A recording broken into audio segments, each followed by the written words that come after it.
मतलब आप बाबा बागेश्वर को ऑन कैमरा चैलेंज हाँ, कर रही हैं? On camera. कि आप उनकी पोल पट्टी हाँ, हाँ, खोल देंगी? ज़रूर। वो मेरे सामने आके तो बैठे, मैं तुरंत ही इन टैरो कार्ड से उनकी पोल पट्टी खोलने के लिए तैयार हूँ। बाबा बागेश्वर हाँ, बाबा बागेश्वर तो अच्छे-अच्छे लोगों को चैलेंज कर देते हैं कि भैया आ जाओ। मैं उनको कह रही हूँ, भैया आ जाओ मैदान में, मेरे सामने बैठ जाओ और मेरे सवालों का जवाब दो। मैं तुरंत आपके सवालों का जवाब देती हूँ, 1 सेकंड। हनुमान जी से बात होती है, उनके बहुत बड़े भक्त हैं, लेकिन ऐसा कुछ नहीं है। उनके दरबार में जाओ, 3-4 महीने पहले अर्ज़ी देनी पड़ती है, पर्ची लगाओ, फिर वो जो उनके भक्त हैं, जो उनके जो चेले चपाटे हैं, तो वो जिसकी वो अर्ज़ी पर्ची आती है, अर्ज़ी जिसको कहते हैं, तो उसके बारे में वो पूरी तहकीकात करते हैं, पास पड़ोस में जाएँगे। उन्होंने कमाई का धंधा ढूँढ रखा है। आजकल तो सारे बाबा कथा करते हैं, कोई कुछ कर रहा है, कोई कुछ कर रहा है, सबने कमाई का धंधा ढूँढ रखा है। आप इसको धंधा बोल रहे हैं कि बाबा बागेश्वर को कहते हैं भैया मैं नहीं कहता मोह माया से दूर रहो। तो ऐसा फिर जीवन भी जीऊँगा। तो फिर वो 15 लाख रुपए क्यों ले रहे हैं? और उनको देखो आलीशान गाड़ियों में जाते हैं, कपड़े इतने आलीशान पहनते हैं, मालाएँ देखो सब कुछ। यही कहना चाहूँगी, आप अगर आपको है तो आप घर में धार्मिक किताबें लेके आइए, उन्हें पढ़िए, अपने बच्चों को पढ़ाइए और अपनी जो जवान बेटी होती है वो आश्रमों में मत भेजिए, क्योंकि बहुत। हुँ। मैम पहले तो आप अपना परिचय दे दें। मेरा नाम मंजू चौधरी है, मैं टैरो कार्ड रीडिंग करती हूँ। हुँ। आप कह रही हैं आप कार्ड रीडिंग करती हैं, क्या है ये? ये ऐसे है कि जैसे कोई आता है हमारे सामने और सवाल पूछता है तो हम तुरंत ही उसका जवाब देते हैं कार्ड खोलते ही। हुँ। आप कह रही हैं आप कार्ड खोलती हैं, लेकिन बाबा बागेश्वर तो पर्चियाँ अर्जियाँ लगाते हैं, पर्ची खोल देते हैं बिना देखे, बिना कुछ सोचे। देखिए, उनके बारे में तो काफ़ी कुछ सुना भी है कि वो बहुत बड़े वो हनुमान जी के भक्त हैं। भगवान से हनुमान जी से बात होती है, उनके बहुत बड़े भक्त हैं। लेकिन ऐसा कुछ नहीं है। उनके दरबार में जाओ, 3-4 महीने पहले अर्ज़ी देनी पड़ती है, पर्ची लगाओ, फिर वो जो उनके भक्त हैं, जो उनके जो चेले चपाटे हैं, तो वो जिसकी वो अर्ज़ी पर्ची आती है, अर्ज़ी जिसको कहते हैं, तो उसके बारे में वो पूरी तहकीकात करते हैं, पास पड़ोस में जाएँगे, पड़ोसियों से पूछेंगे, फिर इंस्टाग्राम आजकल तो फेसबुक सब जगह सबकी वो रहती है कि भैया कौन कहाँ क्या खाता है, कौन कहाँ जाता है, किसका रिलेशन किससे है, सब कुछ पता रहता है। तो जानकारी तो हर किसी को आजकल मिल ही जाती है, चाहे वो विदेश में हो, चाहे देश में हो। लेकिन आप ये कह रही हैं बाबा बागेश्वर तो पोल भी खोल देते हैं भैया, सबकी पोल खोल देते हैं कि कौन क्या करता है, क्या नहीं। अब एक कैमरामैन की पोल खोल दी। ऐसे तो मैंने हमारे जो कैमरामैन हैं चौहान साहब, उनकी मैं अभी उनका ही देख रही थी। हाँ। उनका 2 बेटे हैं, शादीशुदा है, शादी को उनके 5 साल हो गए, 2 बेटे भी हैं। एक बेटा उनका बीमार रहता है और शायद इन्होंने बताया नहीं होगा, घर में जो भाभी है उनको शायद पता भी नहीं होगा, इनकी 2 गर्लफ्रेंड है, एक तो अमेरिका में है और एक इंडिया में है। बस बस ज्यादा ना बोले, क्योंकि देखिए आप जिस तरीके से कह रही हैं, अब उन्हीं से पूछ लेते हैं कि है या नहीं। देखिए वो सर हिला रहे की है, आपको इतना कैसे सटीक पता, आप ना उन्हें जानती हैं ना कुछ, फिर भी आप इतना सटीक कैसे बता रही हैं? देखो, जो जैसे हमारे सामने कोई पूछने आता है ना, तो हम पत्री जन्म पत्री कुछ भी ऐसा नहीं करते। हम सिर्फ सवाल, सामने वाला सवाल करता है और हम कार्ड खोलते हैं, उससे बोलते हैं आप कार्ड निकालिए 3, और उसके सवालों का जवाब तुरंत मिल जाता है। लेकिन आप जिस तरीके से कार्ड खोलते हैं, हमने कई बाबा देखे जो कहते हैं अपनी डेट ऑफ बर्थ बताएं, कहाँ रहते हैं ये बताएं, उसके बाद कुछ बताते हैं। नहीं नहीं, कार्ड में बिल्कुल ऐसा नहीं है। सिर्फ आप अपना नाम बताइए पूरा, और आप अपने सवाल बताइए और खुद अपने हाथ से कार्ड निकालिए और आपको बिल्कुल एग्जैक्ट आंसर मिल जाएगा। मतलब इतनी शक्ति कैसे? क्योंकि जैसे बाबा बागेश्वर है, वो कहते हैं मेरी सीधे हनुमान से बात होती है, वाईफाई से कनेक्टेड गधा है उनके पास, रावण से भी बात होती है। आपकी भी ऐसे किसी से होती है? नहीं नहीं, ऐसा कुछ नहीं है। देखो, हम भी साधना करते हैं। अगर आप 5-6 घंटे योगा करोगे, ध्यान करोगे, तो आपको भी सारी चीज़ें धीरे धीरे पता चलना शुरू हो जाएगी। जैसे हम ध्यान योगा करते हैं तो हमें भी पता चल जाता है सारी चीज़ें। ऐसा कुछ नहीं है कि वो उनको कोई आके बताता है सपने में, ऐसा कुछ नहीं। मैं उनको चैलेंज भी कर रही हूँ कि वो मेरे सवालों का जवाब दे, मैं उनके बारे में तुरंत ही बता दूंगी कि उनकी लाइफ में क्या है, क्या चल रहा है, क्या होने वाला है। मतलब आप बाबा बागेश्वर को ऑन कैमरा चैलेंज कर हाँ, रही हैं ऑन कैमरा। कि आप उनकी पोल पट्टी हाँ खोल हाँ, देंगी? जरूर। वो मेरे सामने आके तो बैठे, मैं तुरंत ही इन टैरो कार्ड से उनकी पोल पट्टी खोलने के लिए तैयार हूँ। बाबा बागेश्वर की? हाँ, बाबा बागेश्वर तो अच्छे अच्छे लोगों को चैलेंज कर देते हैं कि भैया आ जाओ। मैं उनको कह रही हूँ, भैया आ जाओ मैदान में, मेरे सामने बैठ जाओ और मेरे सवालों का जवाब दो। मैं तुरंत आपके सवालों का जवाब देती हूँ 1 सेकंड में। लेकिन क्या लगे, बाबा बागेश्वर तो कथाएं करते हैं और कहा जाता है कि कथाओं में 15-15 लाख रुपए भी लेते हैं एक दिन का। ये तो उन्होंने कमाई का धंधा ढूंढ रखा है। आजकल तो सारे बाबा कथा करते हैं, कोई कुछ कर रहा है, कोई कुछ कर रहा है, सबने कमाई का धंधा ढूंढ रखा है। आप इसको धंधा बोल रहे हैं, लेकिन बाबा बागेश्वर तो कहते हैं भैया मैं नहीं कहता मोह माया से दूर रहो, तो गृहस्थ जीवन भी जीऊंगा। तो फिर वो 15 लाख रुपए क्यों ले रहे हैं? और उनको देखो आलीशान गाड़ियों में जाते हैं, कपड़े इतने आलीशान पहनते हैं, मालाएं देखो, सब कुछ एकदम हीरो की तरह लगता है। आपको लगता है कि वो बाबा हैं? मनोज तिवारी गाड़ी चलाते हैं। हाँ हाँ, वही तो। आपको क्या लगता है वो नॉर्मल इंसान से बढ़कर जिंदगी जी रहे हैं, एक वीआईपी जैसे होता है, बड़े लोग होते हैं उनकी तरह। अब फेमस इतने हो गए तो सुरक्षा तो मिलेगी ना उन्हें कि कहीं कुछ हो ना देखो, जाए। मैं ये मानती हूँ कि अगर आप साधु संत या बाबा हैं तो आपको इन चीज़ों की जरूरत बिल्कुल नहीं पड़ेगी। आप नॉर्मल लाइफ जियो, सब कुछ मतलब इस तरह से नहीं होना चाहिए कि आप वीआईपी हो जाओ, भीड़ आपके पीछे भागे, ये सब।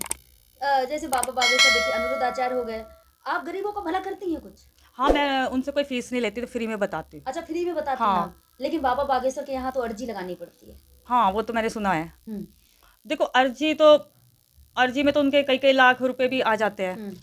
मैंने तो यहाँ तक सुना है कि मतलब जो गरीब लोग होते हैं वो वहाँ तक पहुँच भी नहीं पाते हैं। जो वीआईपी लोग होते हैं, बड़े लोग होते हैं, करोड़पति लखपति, वो ही पहुँच पाते हैं उन तक। उनकी यही अर्जियाँ लगती है। अब देखिए, आप ही एक महिला है, जया किशोरी भी एक महिला है, जया किशोरी भी कथा करने के पैसे लेती हैं।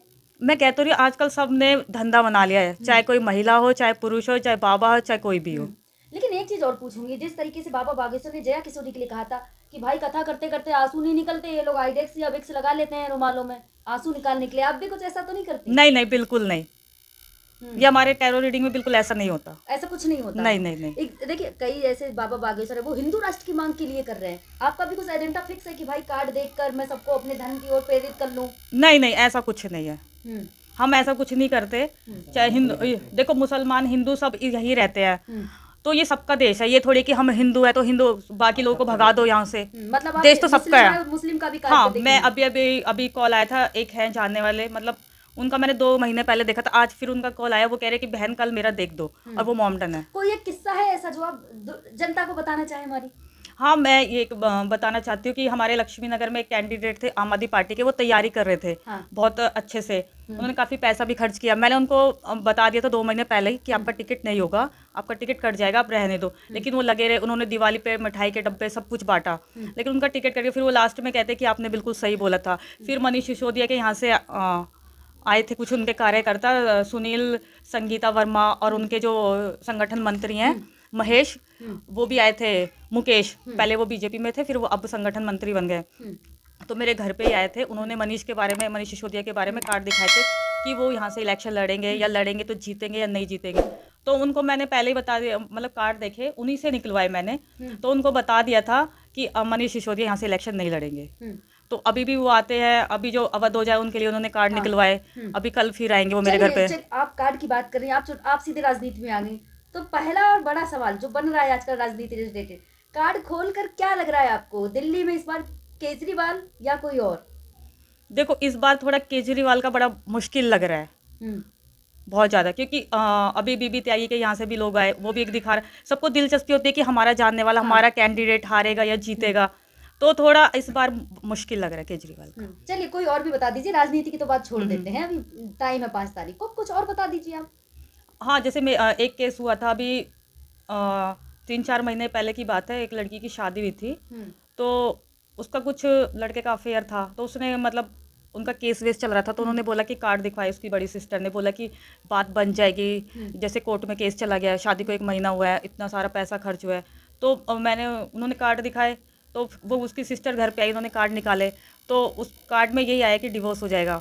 उनको विश्वास नहीं हुआ कि बात बन जाएगी, कि हम पंचायत करेंगे, हमारे सब रिश्तेदार बैठेंगे, तो फिर मतलब केस भी चला और बात भी नहीं बनी, तो फिर उनका एक दिन कॉल आता है कि जो आपने बताया था बिल्कुल सही निकला है वो, तो उनका मतलब डिवोर्स हो गया है। मतलब आप यानी कि आप कहना चाह रही हैं कि आप सही बताती हैं, हाँ, सटीक बताती हैं। जैसे बाबा बागेश्वर हो गए, वो कह देते हैं कि भाई पूजा करो, अर्चना करो इन भगवान की, मतलब आप ऐसा कुछ नहीं? नहीं, ऐसा कुछ नहीं है, बिल्कुल एग्जैक्ट। जैसे कि अभी मैं कल गाजियाबाद गई थी किसी फैमिली का देखने, तो लड़का घर पे नहीं था, तो उनको फैमिली को ये था कि हमारे लड़के की कोई शादी के लिए मना कर रहा है, कोई है कि नहीं है, तो लड़का बोल देता मेरी कोई गर्लफ्रेंड कोई नहीं है। तो उसकी मम्मी ने कार्ड निकलवाया, तो उसमें कार्ड में बिल्कुल एग्जैक्ट ये आया कि उसकी गर्लफ्रेंड है और उसकी लव मैरिज होगी।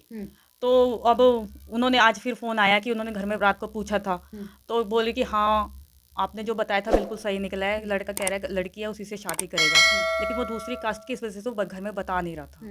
चलिए, एक सवाल और पूछूंगी, क्या लग रहा है आपको, जैसे आचार्य रामभद्राचार्य हो गए, बाबा बागेश्वर हो गए, या फिर अनिरुद्ध आचार्य हो गए, इनके यहाँ लाखों लाखों की भीड़ आती है कथाएं सुनने?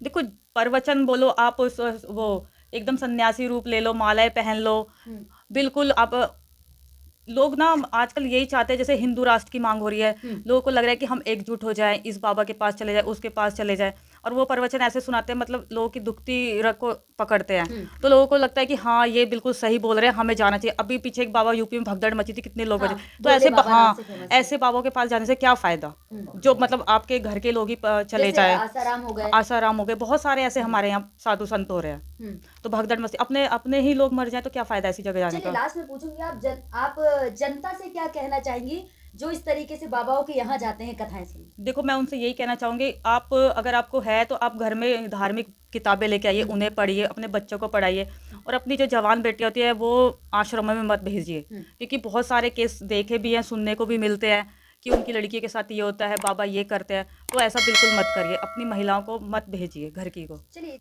चलिए मैं आपसे पूछूंगी, जनता जानना चाह रही होगी कि आपसे सीधे मिलना है, कार्ड देखना है, तो कैसे आपसे कांटेक्ट करें, कहाँ आपको मिले? ये जो हमारी वीडियो है इसमें आप अपना कॉन्टैक्ट नंबर दे दीजिए, हम आपसे कॉन्टैक्ट कर लेंगे। आपकी कोई भी परेशानी हो, शादी हो, कुछ भी हो, हम एग्जैक्ट ही आपको 2 मिनट में आपको आंसर दे देंगे।